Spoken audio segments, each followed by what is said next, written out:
Hello folks! Welcome to the Poly Champions YouTube! This is a replay review of the finals from the GMT Bullet Tournament. Innofunni, a pro from the Kraken team, talks us through the players' very different tech strategies. One going aggressive chopping and riders, the other going for an economy and archers. Let's watch the replay!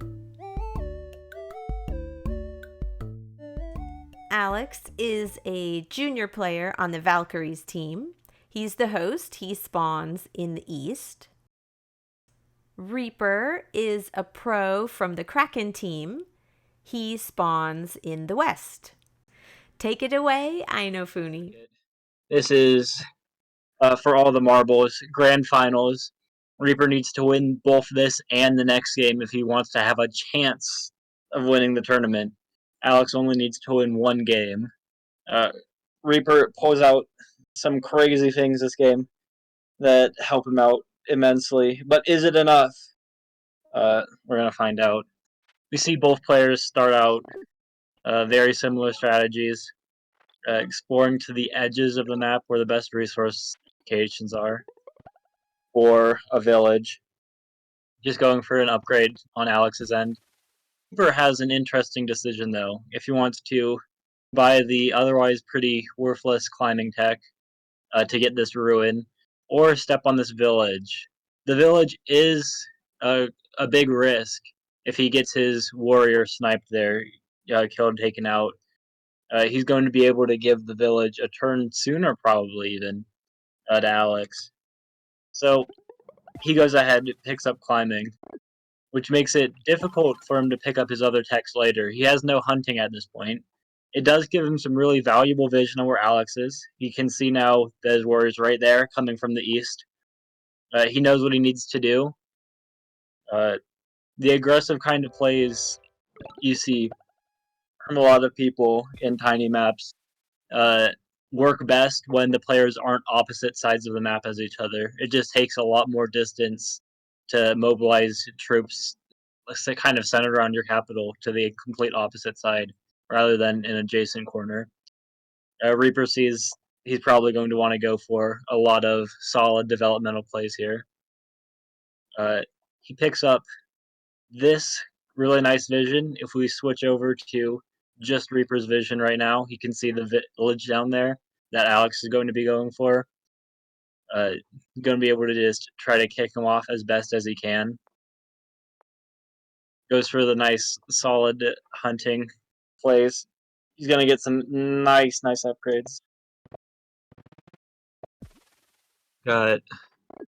Alex is kind of struggling a bit just with the resources on his second city, and especially because he can't take this city.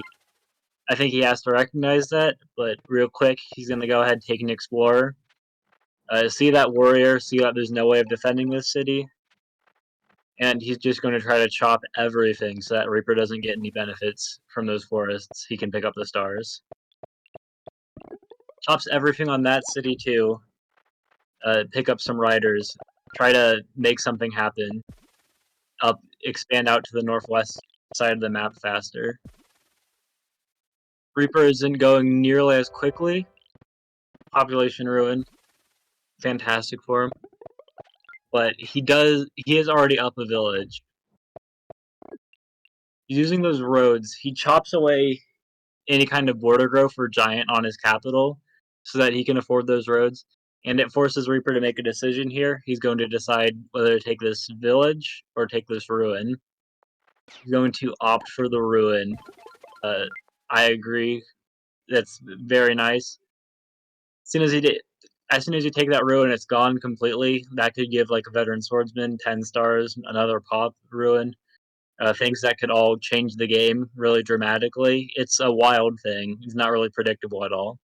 Whereas the village, Reap3r can take that later if he gets enough units mobilized around here, which it seems like he has a ton of, or like a giant moving in there. And the village seems to be of limited utility to Alex, so he's going to go ahead for the ruin instead. Not only does he prevent Alex from taking it, he gets it. And ends up giving him an explorer, which does connect all the way to his capital. Go ahead, turn off shared fog. Explorer is absolutely huge here.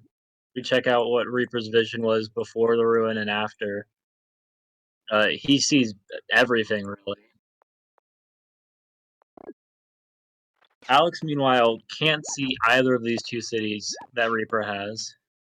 He's going to try to push in with roads, but without vision, it's kind of difficult to even know what he's supposed to do. Reaper's just going to keep piling up all these units here, getting his giants going, which is a big problem for Alex. He wanted to use these riders and roads to push into the northwest for more cities there, but he isn't really able to do anything with it. He was able to grab this village in the west, but it's not really helping him, and now he doesn't really have much of anything to do about these giants that Reaper's pushing in. He can keep himself on even footing with Reaper, city-wise, 3 against 3, but his income is still a lot shorter than Reaper's.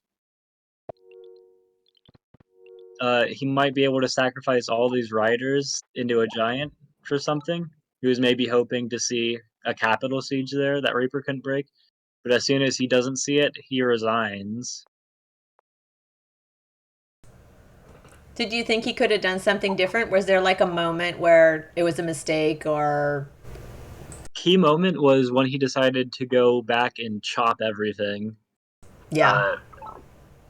Here makes sense. He's going to lose that city anyways, but he kind of gets a little chop crazy. He chops everything on his second city as well. As soon as he gets that pop ruin, he chops everything on his capital. Right here, or right after he got the pop ruin anyways, this is fantastic. He can get a giant in a few ways. If he chops, he gets math. That's just enough with that level 3 sawmill spot. Or he can do it with only forestry, just getting border growth, like what Reaper does, except Reaper gets math as well to make it faster. But instead, he tries to take this village in the west from Reaper, and then he has absolutely nothing to do about Reaper's giants coming in. Alternatively, and this goes back way earlier, he had a chance to send his archer into the center of the map instead of up to the top, or even his one warrior. If he was able to take that village in the center, it would have been difficult to defend, but had he been able to, then Reaper would probably have a lot of problems. Instead, the center village goes unclaimed the whole game. That could have been something that helped Alex out quite a bit. I think those were the two big things that guaranteed he couldn't win.